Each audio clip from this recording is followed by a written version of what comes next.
अस्सलाम वालेकुम। मैं हूँ ज़ाहिदा निसार और अहमदिया कल्ट के ऊपर बात कर रही हूँ। मैंने लास्ट वीडियो में बताया था कि हमारे बचपन में हमने जमात की वजह से किस कदर मसाइब का सामना किया, और इसमें मैं एक बात ऐड करना चाहूँगी कि जो कि मैं भूल गई थी।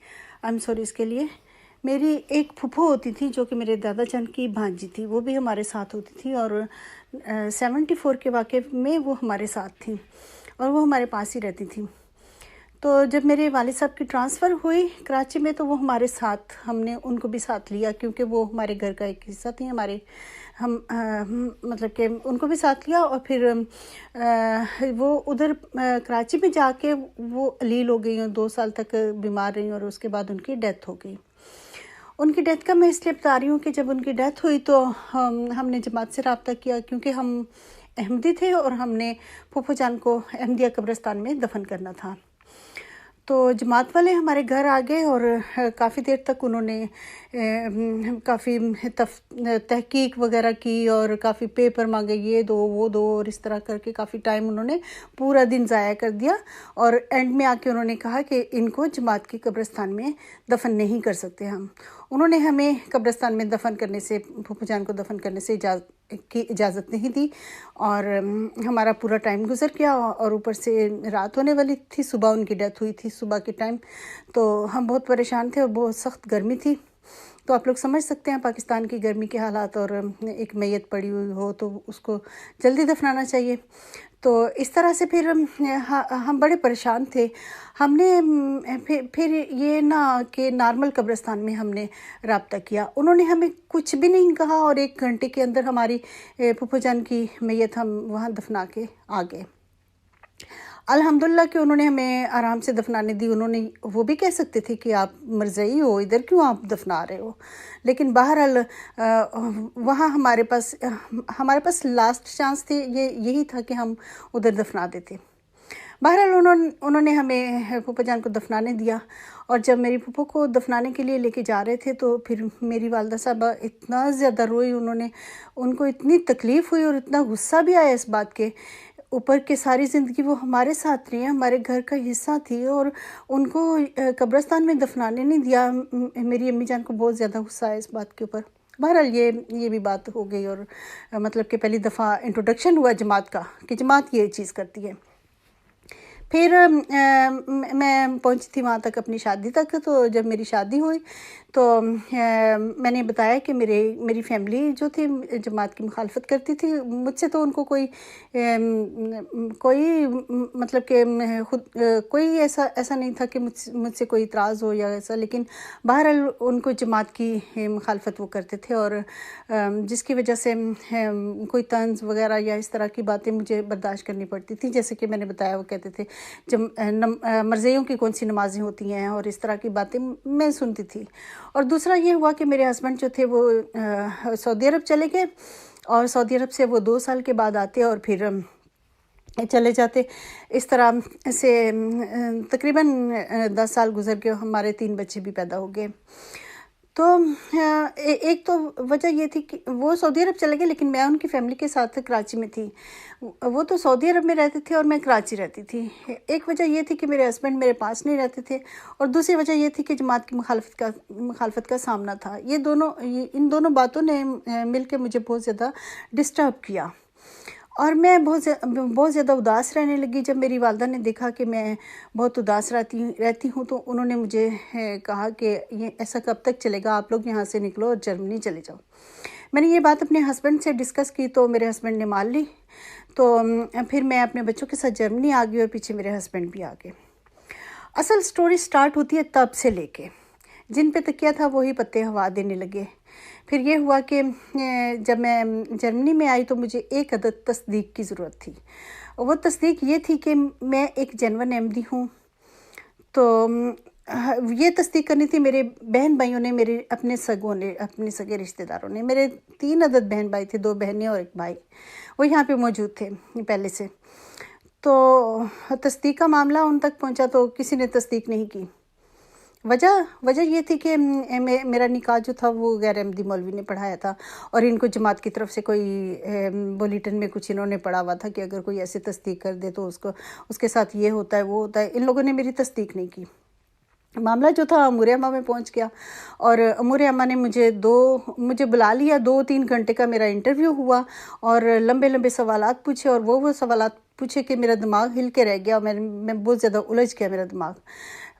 मुझे ये महसूस ही नहीं हुआ कि ये मेरी अपनी जमात है। मुझे ऐसे लगा मैं इनके लिए कोई बहुत ही ज़्यादा अजनबी हूँ, मैं जैसे कि ये दूसरों के साथ रवैया रखते हैं, मुझे बिल्कुल ऐसे ही लगा। और मुझे लगा ही नहीं कि ये मेरी अपनी जमात है, बिल्कुल गैरियत महसूस हुई। और ऐसे ऐसे सवालात किए गए कि जिसके ऊपर मैं परेशान हो गई कि फिर मुझे पता चला ये तो कुछ हो रही है। तो बहरहाल वो भी इंटरव्यू भी हो गया, और फिर मैं घर आ गई, और इसके बाद 2 से 3 महीने लगे और इन्होंने मुझे जमात से आउट कर दिया।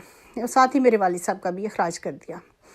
इस अखराज के बाद ये कहा जाता रहा कि हुजूर अक़दस की खिदमत में ख़त लिखो और हुजूर से माफ़ी मांगो। मेरे वालिद साहब ने तो फ़ौरन ही ख़त लिखे और माफ़िया मांग ली। ख़त तो मैंने भी फ़ौरन लिखना शुरू कर दिए थे, क्योंकि मुझे ये कहा जाता था, मुझे तो कोई इल्म नहीं था अमूर अम्मा क्या होता है, मुझे तो ये सब कुछ भी नहीं पता था, क्योंकि मैं अपने कराची में अपने ससुराल के घर नॉर्मल ज़िंदगी गुजार रही थी।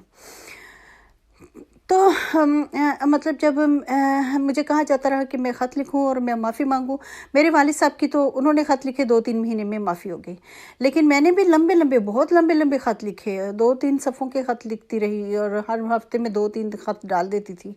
और मैं हर ख़त में लिखती, हुजूर मुझसे गलती हो गई, मुझे माफ़ कर दे।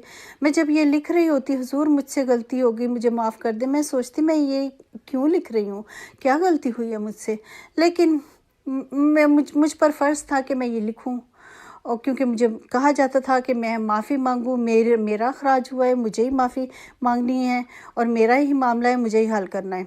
मैं ये ख़त लिखती रही और माफ़ियाँ मांगती रही, लेकिन मेरी माफ़ी नहीं हुई।